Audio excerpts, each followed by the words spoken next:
In today's video, we're going to be talking about 10 rules that you never knew existed inside Sun City Hilton Head. So if that's something that interests you, stick around because we're about to get started right now.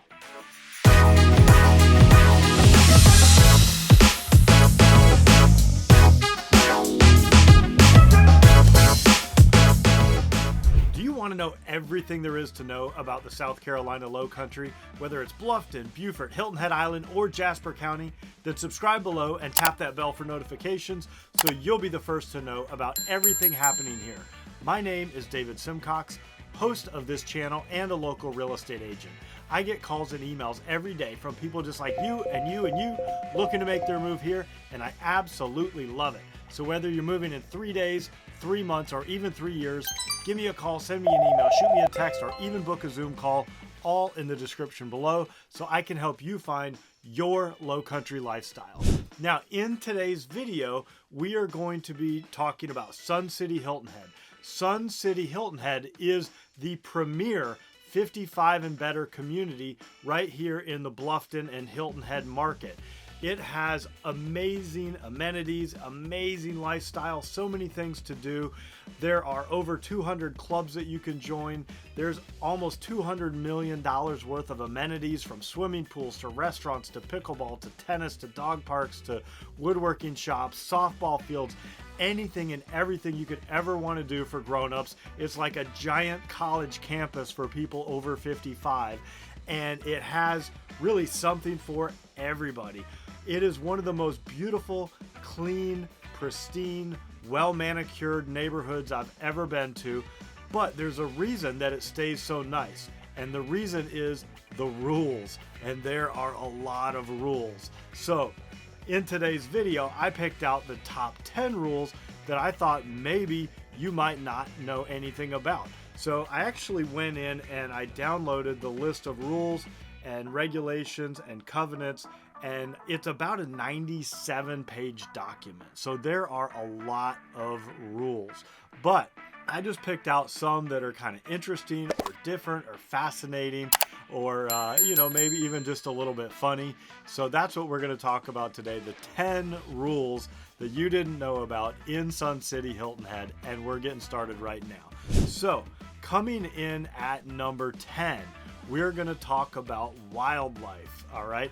And there's a lot of wildlife here in the South Carolina Low Country. I'm just going to read this and then we're going to talk about it. It says, the association, that's the POA association, shall also have the right and the power, but not the obligation. So they're not obligated, but they have the right to take such actions in accordance with appropriate law and adopt such rules and regulations as may be necessary for the control, relocation, management, and extermination of wildlife, including but not limited to deer, pigs, skunks, possums, snakes, alligators, reptiles, rodents, and pests within the common area responsibility. And it says that capturing, trapping, or killing wildlife within the property, except for in circumstances posing an imminent threat to the safety of people or pets, is prohibited. So, in a nutshell, it says that they have the right to, but not the obligation to, get rid of all these animals. Now, I've been in there and I've seen alligators and I've seen deer, but I've never seen, let's see here, I've never seen pigs. I've never seen skunks, so maybe comment down below and let me know if you've ever seen a skunk in Sun City. Snakes, maybe. Okay, I might have seen a snake in there. And I'm sure there's all kinds of rodents and other pests. Also, under the wildlife section, it says that feeding, caring for, I don't know who cares for these, taunting or playing with alligators is prohibited. So again, if you have the desire to play with an alligator, I don't know what's wrong with you. Do not pet the alligators, please.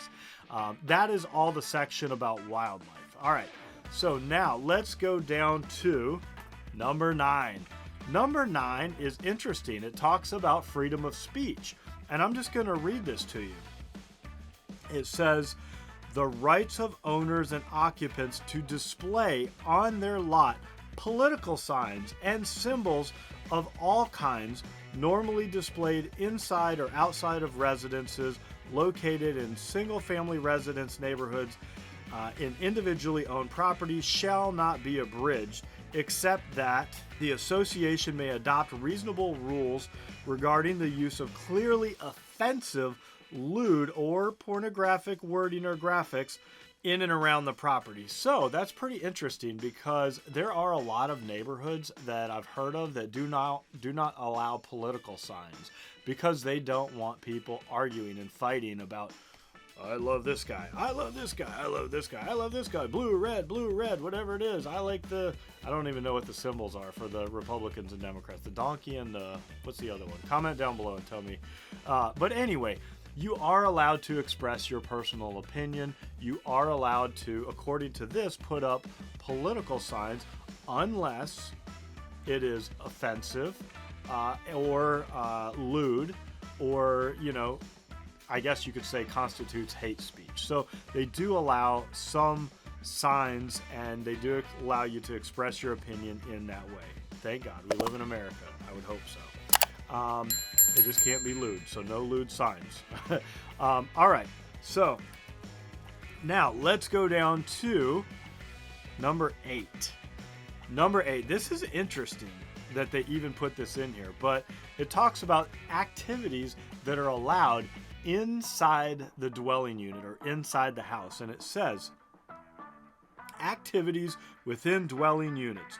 No rule shall interfere with the activities carried on within the confines of dwelling units, except that the association may prohibit activities not normally associated with property restricted to residential use, and it may restrict or prohibit any activity that creates monetary costs for the association or other owners, or creates a danger to the health or safety of occupants of other dwelling units, or generates excessive noise or traffic, or creates unsightly conditions visible outside the dwelling unit, or creates an annoyance or unlawful activity.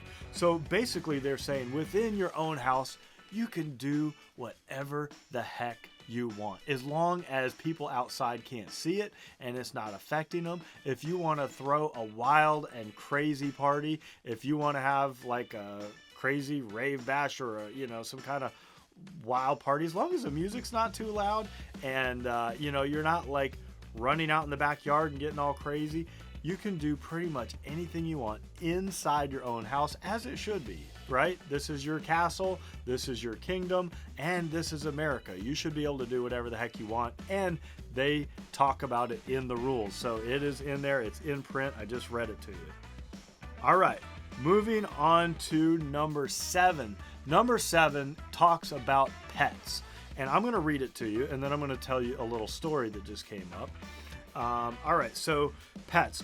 Nothing in this provision shall prevent the association from requiring removal of any animal that presents a threat to the health or safety of residents, or from requiring abatement of any nuisance or unreasonable source of annoyance. No owner shall be permitted to raise, breed, or keep animals, birds, reptiles, or poultry of any kind for commercial or business purposes. Raising, breeding, and keeping of animals, birds, reptiles, or poultry of any kind, except that of a total of 2 dogs and cats, and a reasonable number as determined by the board, or other usual common household pets may be permitted on the lot. However, those pets which are permitted to roam free or in the sole discretion of the board make objectionable noise, endanger the health or safety of, or constitute a nuisance or inconvenience to the owners or occupants of other lots, shall be removed upon the request of the board.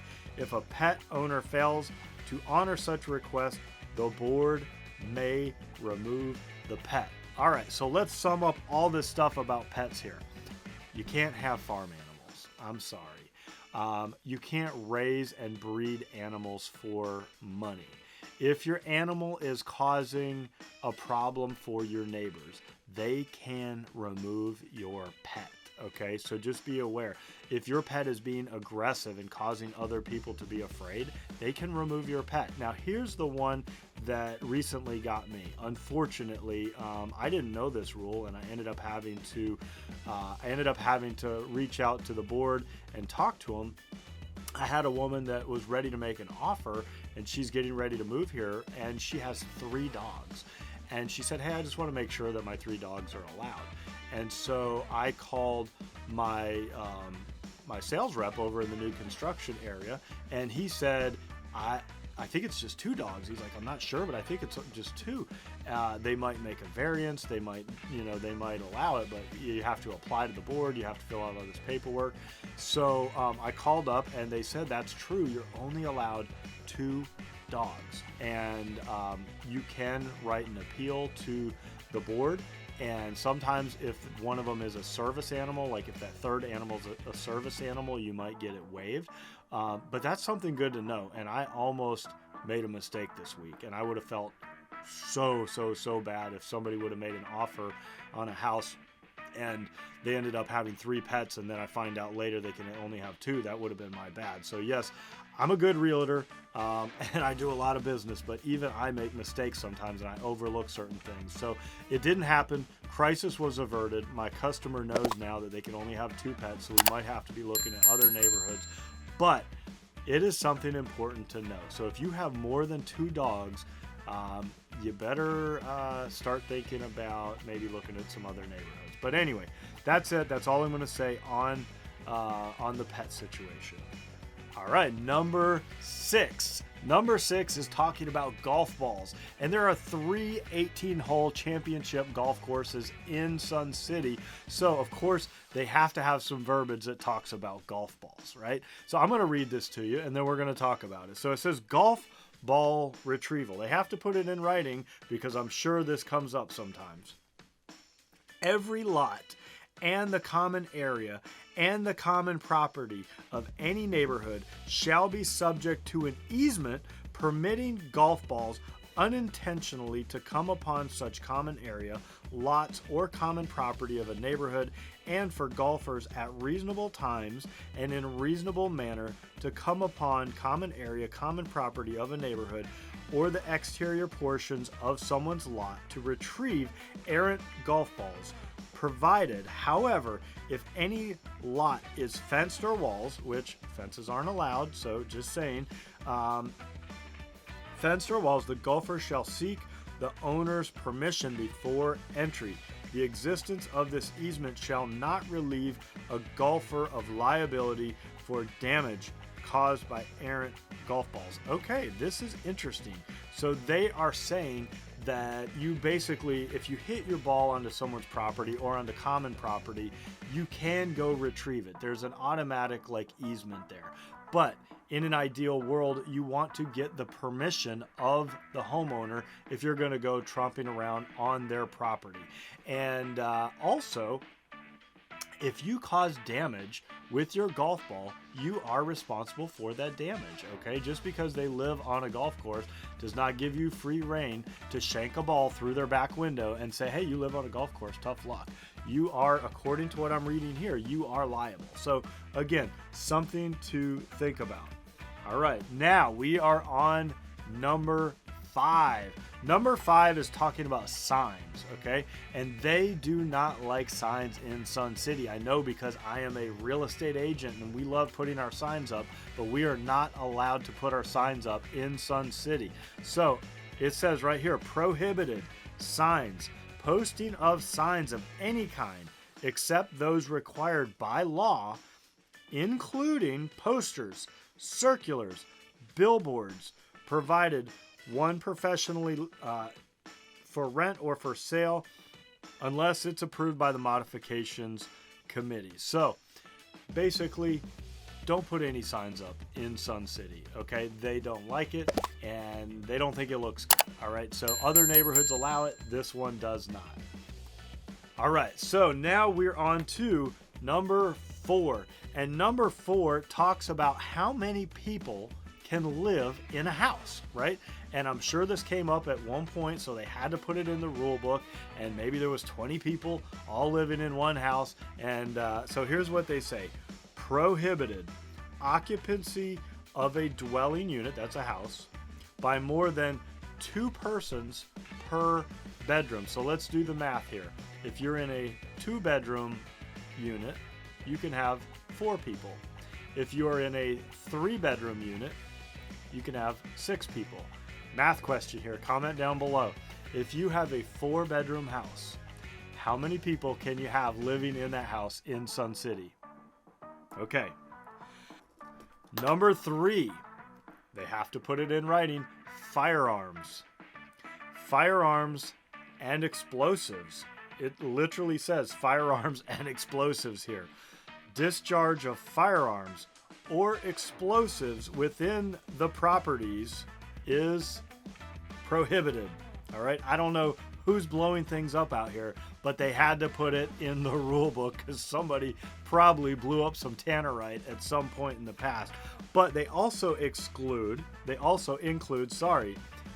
BB guns, no BB guns, no pellet guns, and no other types of firearms of any type. Now, if you have these in your house, that's your own business. This is America. You can have whatever you want, but you cannot go walking around town like the Old West with your gunslinger 6-shooter strapped to your side, and you cannot sit on your back porch and shoot squirrels with your pellet gun or your BB gun because they're eating the food off your bird feeder, okay?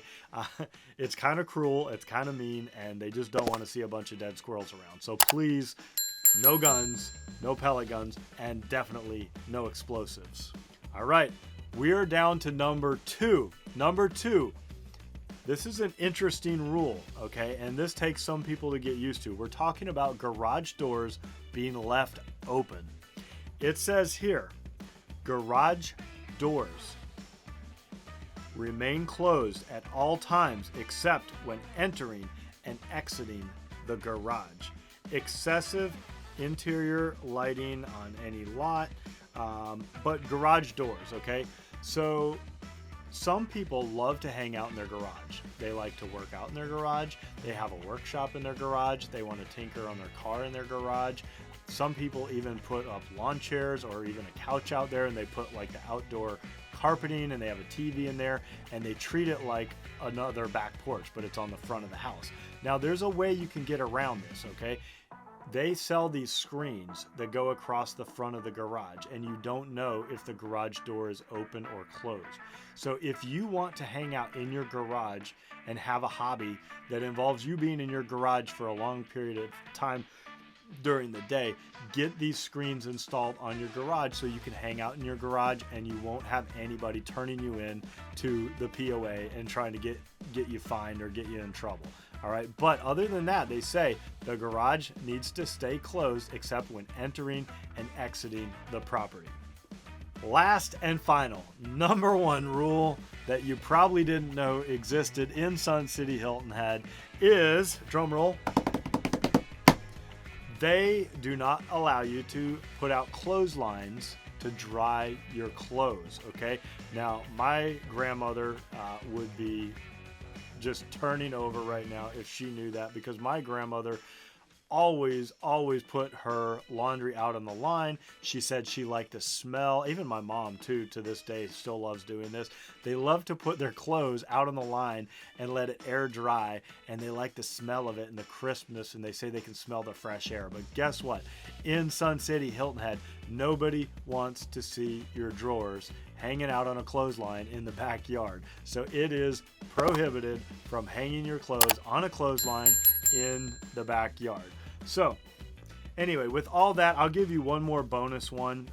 This one is not in my list, but I'll just throw it out there. Because Sun City is an age-restricted community, at least one person in the household has to be over 55 years old, and no one under the age of 19 can live in the home permanently, okay? They can visit for up to 90 days per calendar year. But if you're over 19, you can actually live there. So if you have adult children that are still with you, or caregivers or anything like that, or even one spouse is over 55 and one is under 55, not a big deal. It does not violate any of the rules. But anyway, I hope you enjoyed the 10 rules that you may not have known existed in Sun City. And yes, there are a lot of rules and regulations, but that's also what keeps the neighborhood looking beautiful, and everybody playing by the same rules, and everybody getting along, and everybody enjoying an equally great quality of life.